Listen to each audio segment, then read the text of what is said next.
Now seaming. There is a diagram in the book to show you how to lay out a sweater to seam it. The first thing I do is I match up the shoulders, in this case, and I pin at two ends. First I pin here, and I pin here. And this project has a series of steps so that the shoulder is somewhat shaped, and I pin there and there. This prevents the material from, when you're sewing it, from sliding or skewing, and it makes sure that the end points stay where the end points are, and makes it a little bit easier to sew. I take a length of yarn a little bit longer than what, maybe 1.5 times the length that you're seaming.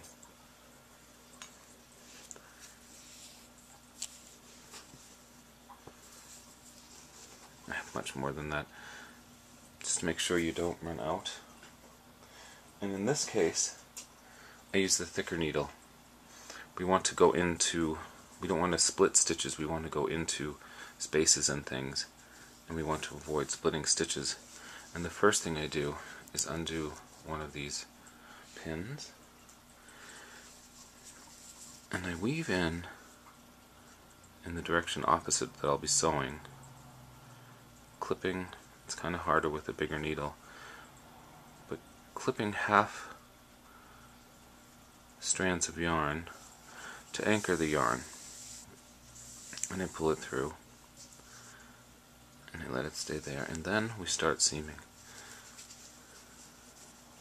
I'm going to go under the first V. I don't know if you can see, there's a V here. I go under the first V in the top part and pull it all the way through, and its corresponding V on the bottom part.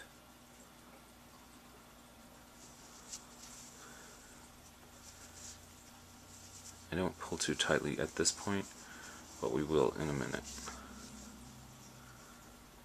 So we went through the first V, I'm going to go through the second one. I'm going to do this all the way across these borders.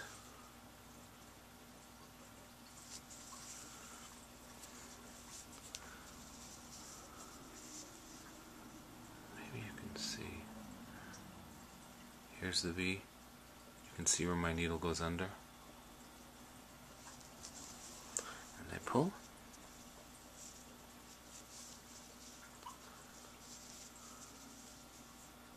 There are many books on the market. A really great one by Lucy Neatby that you should check out about finishing and all sorts of finishing techniques. But I'm going to finish sewing this shoulder seam, and then we'll talk about sleeves and side seams. Continuing on with finishing a sweater, I've taken the sleeve, and everything is still flat. I took the middle of the sleeve by folding it in half and pinned it to the shoulder seam. And then I pinned here, and in the middle, and then in the middle of those two, to make sure that this doesn't skew as you sew up. I did the same on the other side. I pinned here, then in the middle, and then in these two. When I finished knitting the sleeve, I kept this yarn, I kept a really long tail so I'd have something to sew up with, and I will show you how to do that.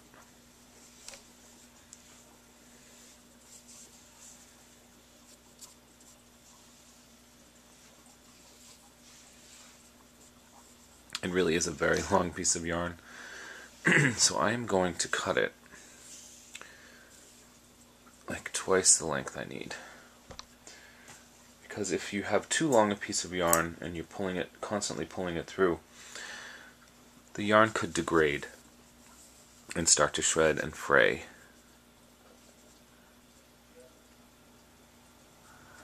Okay. So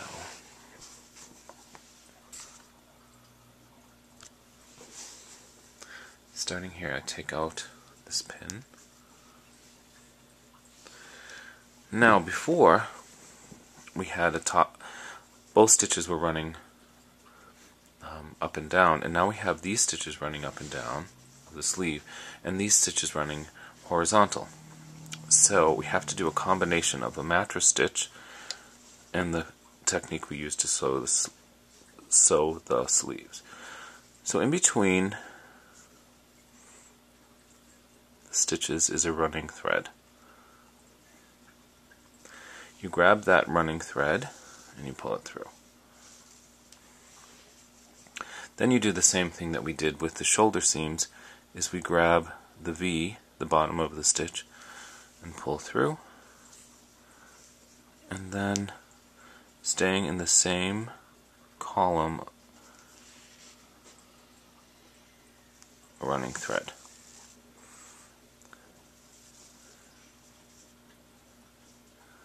And a V,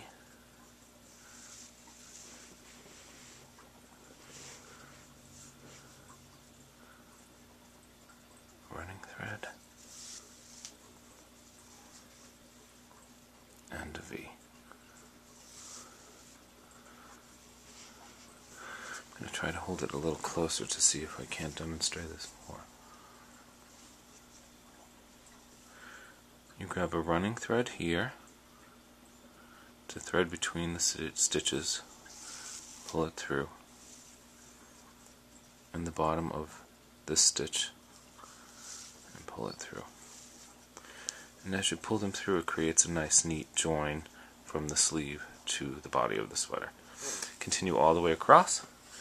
Then we will do the other sleeve, and then we'll sew the bottom sleeve seams and the side seams. So now in continuing assembling the sweater, I finished sewing the sleeve to the body, and I folded the sweater in half, and I pinned here and at the end, and then in the middle, and then in the 2 quarters. I did the same thing along the side of the sleeve, pinning at the end and in the armpit, and then in the middle and in the 2 quarters. I'm going to seam from the armpit down and then from the armpit down using the mattress stitch.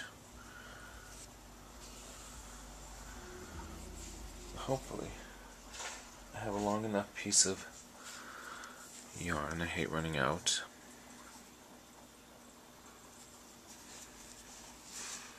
And I like to weave in my yarn starting, weave in the tail, anchor it by skimming the stitches on the inside, pulling it through, and then coming back, and now using this yarn to do the mattress stitch.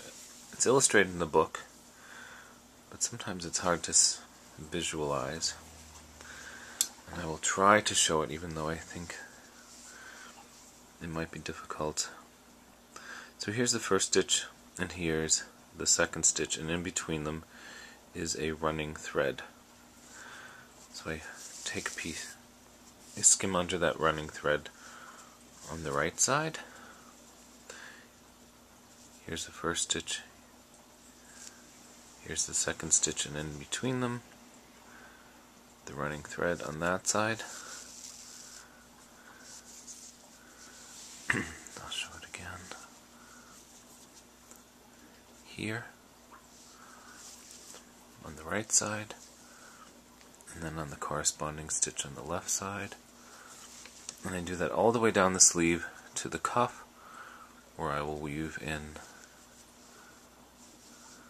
the end. Then I'll start again in the underarm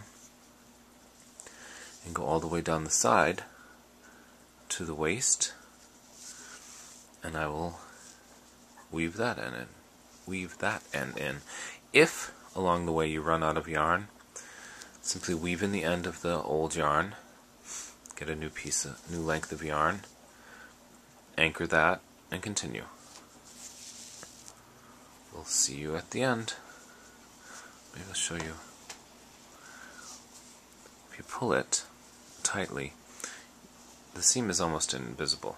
It's a really great seaming technique.